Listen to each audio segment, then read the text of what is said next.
अदना सा climate activist Gautam Adani से जीत चुका है। गौतम अडानी को उस एक क्लाइमेट एक्टिविस्ट ने धूल चटा दी है और गौतम अडानी को कदम वापस लेने पे मजबूर कर दिया है। यह काम हुआ है ऑस्ट्रेलिया में और यह काम भारत में कभी नहीं हो सकता। ऐसा हम क्यों कह रहे हैं और ये कहानी जरूरी क्यों है, इसके बारे में इस वीडियो में बात करेंगे।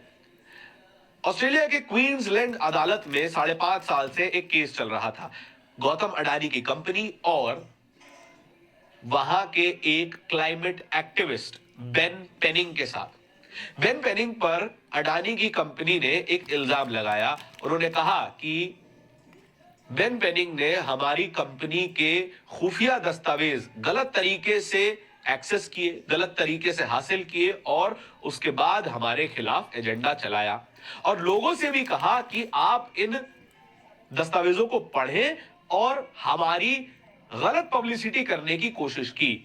इसीलिए अडानी की कंपनी ने बेन पेनिंग पर $600 मिलियन का दावा ठोक दिया।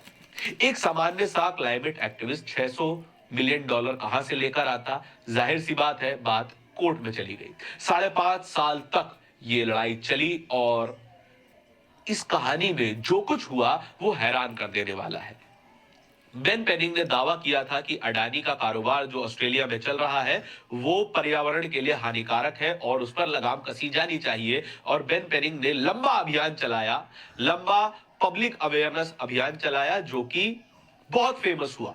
अडानी के खिलाफ एक अच्छा खासा माहौल, अडानी की गलत प्रैक्टिसेस के खिलाफ एक अच्छा खासा माहौल बेन पेनिंग ने ऑस्ट्रेलिया में बना भी लिया था। लेकिन जैसे ये इल्जाम लगा, बेन पेनिंग का सारा जो कैंपेन था वो लगभग ध्वस्त हो गया। अडानी कंपनी ने एक ऐसी हरकत भी की जो कि आपको बताती है कि कॉर्पोरेट कितने खतरनाक हो सकते हैं। बेन पेनिंग की बेटी है जिसकी उम्र करीब 9 साल है। जब अडानी के हाथ उस बेटी तक भी पहुंच गए तब जाकर बेन पेनिंग को थोड़ा सा डर भी लगने लगा। अडानी कंपनी ने एक प्राइवेट इन्वेस्टिगेशन एजेंसी को एक कॉन्ट्रैक्ट दिया बेन पेनिंग का पीछा करने का, उसके घर की तलाशी लेने का। उस तलाशी और प्राइवेट इन्वेस्टिगेशन के दौरान बेन और उसकी बेटी की तस्वीरें भी खींची गई जब बेन अपनी बेटी को स्कूल छोड़ने जा रहे थे।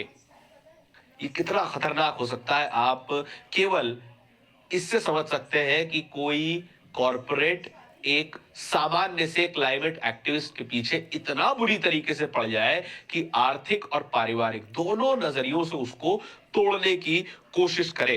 परंजॉय गुहा ठाकुराता ने यह खबर जो कि द गार्डियन अखबार में छपी है उसको पोस्ट करते हुए लिखा है, massive legal defeat for Adani, congratulations Ben Penning, David wins over Goliath.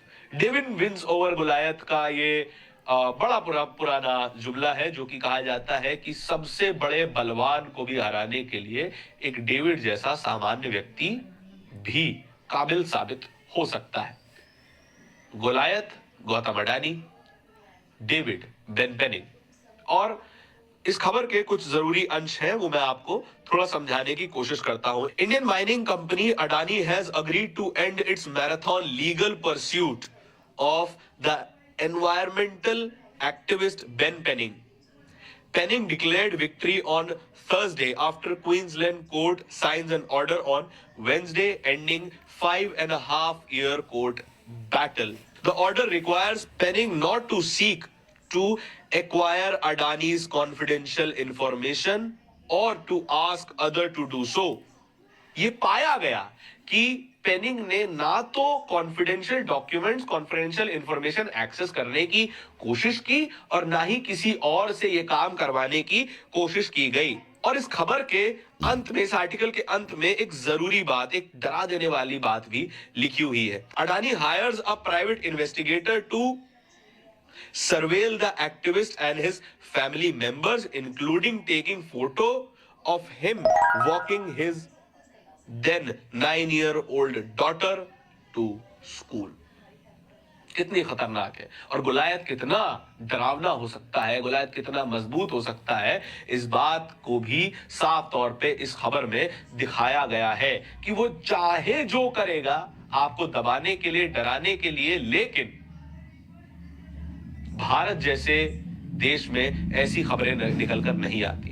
Bharat जैसे देश में पत्रकारों की हत्या कर दी जाती है, भारत जैसे देश में, लेकिन हमारे देश में ऐसी खबरें नहीं आ सकती हैं। हमारे देश में खबरें आती हैं कि पत्रकारों को खबर करने के बदले मौत के घाट उतार दिया जाता है। हमारे देश में खबर आती है कि स्कूल में मिड डे मील पे खबर करने के चक्कर में सरकार ही पत्रकारों पर केस ठोक देती है, एक्टिविस्टों पर केस ठोक देती है।